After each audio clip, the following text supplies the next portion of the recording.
दोस्तों नमस्कार। दोस्तों, इस बात से इनकार नहीं किया जा सकता कि देश में एलपीजी की किल्लत से लोग भारी समस्याओं से जूझ रहे हैं और भारत सरकार भी पूरे प्रयास करती नज़र आ रही है कि एलपीजी की व्यवस्था को कैसे ढर्रे पे लाया जाए। इसके लिए वो कई देशों से बातचीत भी कर रही है, लेकिन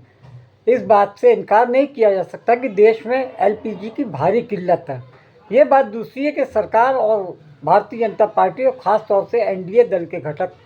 के नेता जिस तरीके से टीवी डिबेट्स में जाकर इस बात को सरासर नकार रहे हैं कि देश में कोई एलपीजी की समस्या है। लेकिन दोस्तों, इस बीच में एक चीज़ और भी बताई जा सकती है कि जिस तरीके से एलपीजी की कमी को लेकर पूरा देश चिंतित है, अब सरकार को अन्य स्रोतों पर, ऊर्जा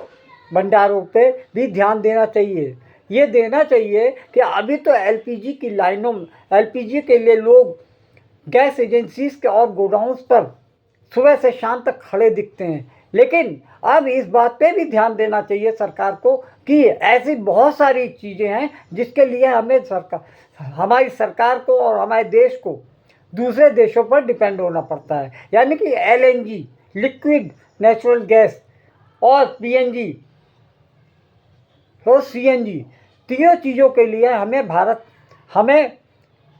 अन्य देशों पर निर्भर करना पड़ता है। ये ऐसा ना हो कि अभी तक जो लोग एलपीजी के लिए गैस सिलेंडर लिए गैस एजेंसीज और गोडाउनों पे खड़े दिख रहे हैं, आने वाले समय में हो सकता है अगर सरकार ने इस बात पे ध्यान नहीं दिया तो हो सकता है कि हमें ईरान, इजराइल और अमेरिका के युद्ध का जो दुष्परिणाम है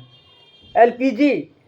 क्या तो झेल ही रहे हैं, इसके साथ साथ हमें कहीं एलएनजी,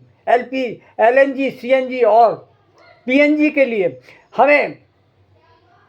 पेट्रोल पंप और अन्य स्रोतों पर के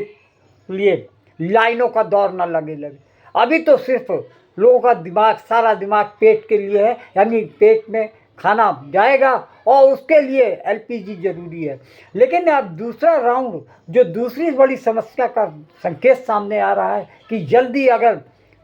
ईरान और अमेरिका के बीच में युद्ध विराम नहीं होता है तो हमें एलएनजी, सीएनजी और पीएनजी के लिए भी सावधान होना पड़ेगा। इस बात के लिए सरकार को